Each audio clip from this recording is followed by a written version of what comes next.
Magandang umaga po, tanghali, hapon, gabi sa Aries with the fire elements, Lala Baby. Nagpapakilala po. Bibigyan ko kayo ng timeless reading sa mga natitirang araw-linggo ng buwan ng June. Okay? Mga Aries na ipinanganak ng March 21 to April 19. Okay? General po ito, general reading, hindi po ito personal. Yan ha, okay. So, isa lang pong likes, shares, and subscribe. Salamat po.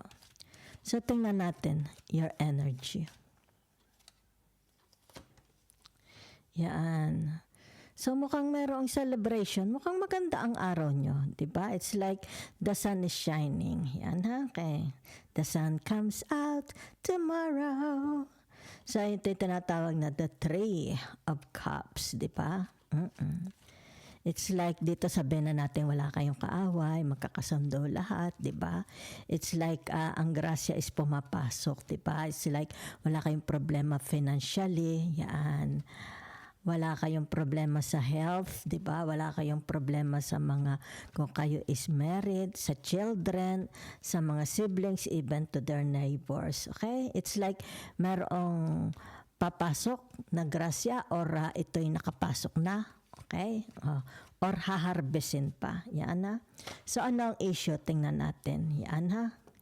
So, nakikita dito yung tinatawag your strength. Yan ha. Wala namang issue. Maganda naman. Okay? Maganda yung inyong tinatawag na pag-iisip. Yan ha. Pananaw sa buhay. So, tingnan natin ha. Sandali lang. Maganda yung inyong card. Yan ha.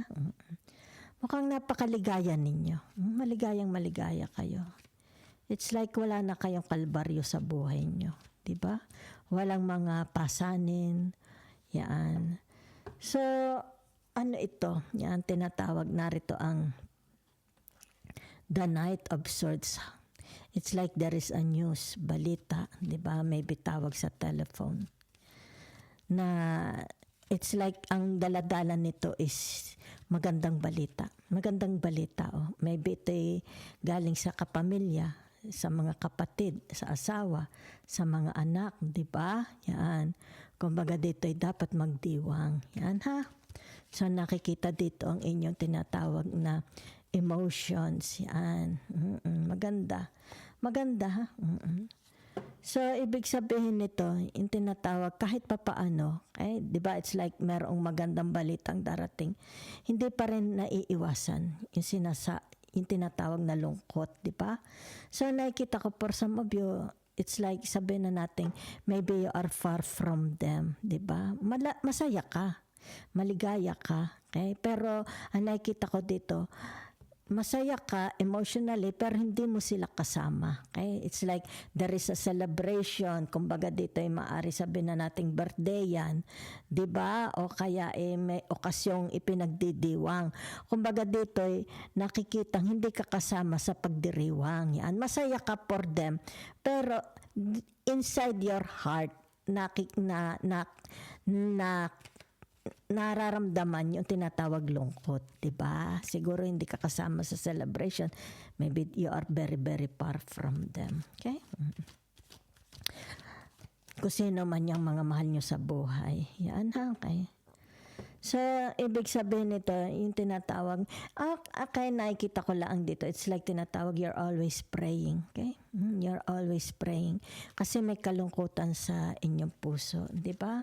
It's like you continue praying. Yeah, whatever it is. Di ba? Maybe you will receive tinatawag na a letter, a call. Di ba? Maring dito, meron silang kalungkutan. Kumbaga dito yung tinatawag na ipinagdadasal mo sila, 'di ba? Yan, kasama sila sa iyong pang-araw-araw na dasal, okay? So naririto yung tinatawag na the Fool, okay? So ano itong the Fool na ito? Yan, tinatawag na the Uranus, 'di ba? So it's the result. Ang nakikita ko dito ay tinatawag na result, the outcome, 'di ba? Maybe you are praying very hard. Yan ha. Kung ano man itong nararanasan ninyo, okay? Maybe it has something to do about family, di ba? Yan, mga mahal nyo sa buhay. Kasi malakas dito ang tinatawag na the cups. Yan na, ikaw at sila. Di ba? Yan. You're always praying, nakikita ko lang. Ha? So, tingnan ko lang yung tinatawag your attitude. Okay? Yan.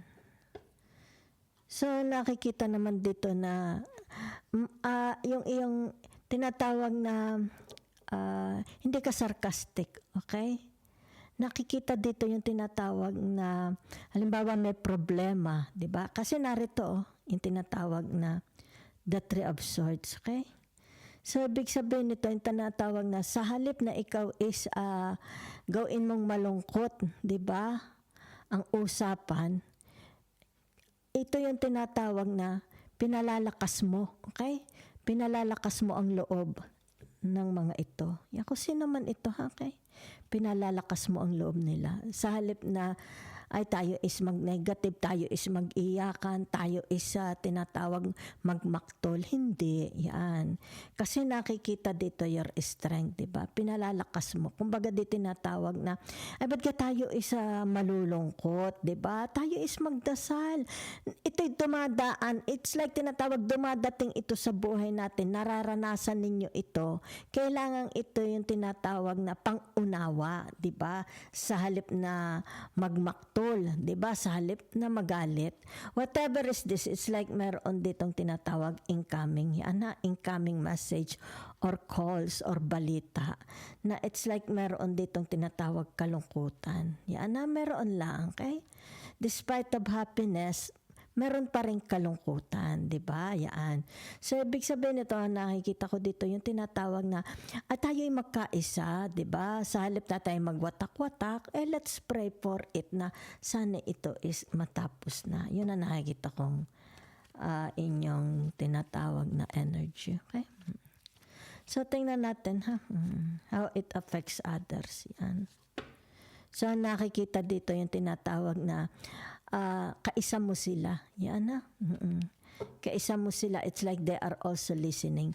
They love what you are saying. They love what you are, yung ini-impart mo. Diba? Yan. Kumbaga dito yung tinatawag na, kung ano man ito, it's like you are talking to them. Kung sino itong kausap ninyo. Diba? Yan oh. They truly they truly listening. They are truly listening. Diba? Yan. Kung may mga hidwaan, di ba? Kasi meron ditong the Three of Swords. It's like tinatawag, kung may mga galit, hidwaan, di ba? It's like nagkaroon dito ng tinatawag na distance, okay? Distance between you and them. Yan ha? So, ibig sabihin nito, napagwari-wari, napagmuni-muni, okay? Na tama ang sinasabi mo sa kanila, di ba? Okay. So, tingnan natin your hopes and ano ito, fears, di ba? Your hopes, ibig sabihin nito, yung tinatawag, sana ito'y malutas, di ba? Okay. Kung sino man ito ba ikaw or sila, di ba? Yan. Oh. So, ito yung tinatawag na kanilang nararamdaman, di ba? That's why they are praying very hard. May nararamdaman sila, sabihin na nating lungkot, kakapusan, or sakit. Baaring may sakit. Merong sabihin natin na aksidente, may injuries, di ba? O, kumbaga dito yung tinatawag na, kaya narito, yan, oh. It's like tinatawag na walang iwanan, di ba? Yan, magkasama tayo sa hirap at ginhawa. Ating i-resolve. Ibig sabihin nito, yung tinatawag, kailangan ito is harapin natin ng buong tapang. Di ba? So, it's like, ang nakikita ko, for some of you, the summary of the reading is yung tinatawag na ito. Yan. Sa halip na magwatak-watak, di ba? Magkanya-kanyang lakad, magkanya-kanyang isip. Ibig sabihin nito, magsama-sama, 'di ba? walang iwanan. Okay? It's like tinatawag na what makes the family more stronger, what makes a relationship more stronger. Eh di ito, 'di ba? Tinatawag na the Six of Cups to the Three of Cups, 'di ba? Yan. Kumbaga dito yung tinatawag na ito'y labanan. Itong Three of Swords nito, labanan. Kaya narito ang the strength. Okay? It's about your strength. Maybe sabihin na natin, ikaw ang kanilang iniidolo. Ikaw ang kanilang lakas. Okay? Ikaw ang kanilang strength. Diba? Kumbaga dito yung tinatawag na maaring sa iyo sila nahugot. Okay? Ng tinatawag na lakas. Diba? Yan. So, thank you very much.